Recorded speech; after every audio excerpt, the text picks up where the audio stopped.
most dangerous lie you'll ever believe isn't about medicine, it's about yourself. You spent years mastering anatomy, rehabilitation, diagnostics, procedures, and patient care.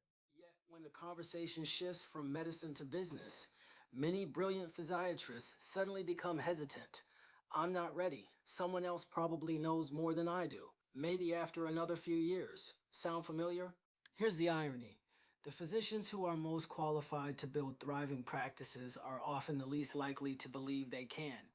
Meanwhile, physicians with less experience but more confidence are launching practices, negotiating better contracts, creating multiple income streams, and building wealth that extends far beyond clinical medicine. The question isn't whether you're capable. The question is whether your self-doubt is quietly financing someone else's success. Why does competence often feel like incompetence?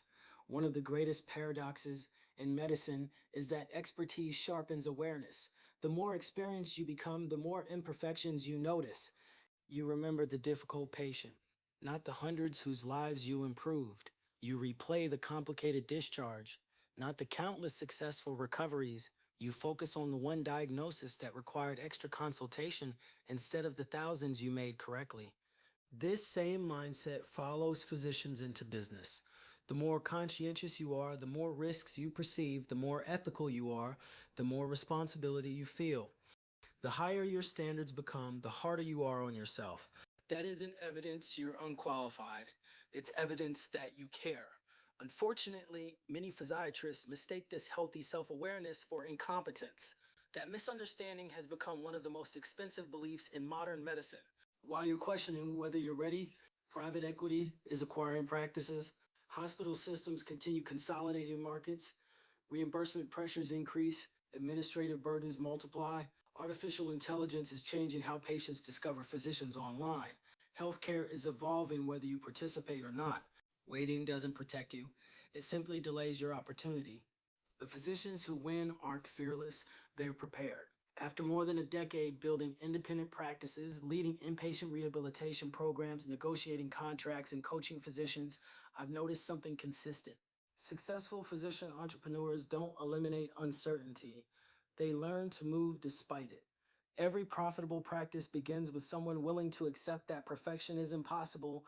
Every successful negotiation begins before confidence arrives. Every thriving business starts with decisions that initially feel uncomfortable. The difference between employed physicians and physician entrepreneurs rarely comes down to intelligence. It comes down to ownership. Ownership of your education, ownership of your finances, ownership of your leadership, ownership of your future. Medicine trains you to become an exceptional clinician.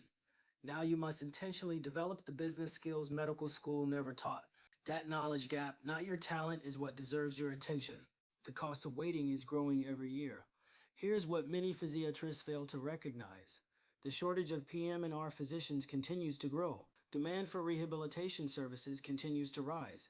An aging population needs more specialized rehabilitation than ever before. Yet many physicians continue exchanging their expertise for shrinking reimbursement while allowing others to capture the business value they create. Every year spent avoiding business education compounds the opportunity cost. It may mean fewer investment opportunities, less financial freedom, reduced flexibility with your schedule, limited choices for your family, less influence over the future of the specialty you love. If independent physiatrists don't reclaim ownership of rehabilitation medicine, someone else will gladly own it for them. Your greatest limitation isn't experience, it's permission. Imagine what changes when physicians stop asking, "Am I qualified enough?" and begin asking, "How many patients, families, and future physicians could benefit if I built something bigger than myself?" That single shift changes everything. Your practice becomes more than a job. It becomes a platform for healing, a vehicle for helping, a source of hope for patients, colleagues, and the next generation of physiatrists. The future belongs to physicians willing to combine clinical excellence with entrepreneurial thinking. You already possess the clinical expertise. Now it's time to build the business your expertise deserves. Because the greatest risk isn't failing. It's spending the next decade wondering what could happen if you had believed in yourself just a little sooner. If you're ready to stop letting uncertainty dictate your future and start building a profitable, purpose-driven physiatry practice, you're exactly where you need to be. The future of rehabilitation medicine won't be defined by the physicians who wait. It will be shaped by the physicians who lead.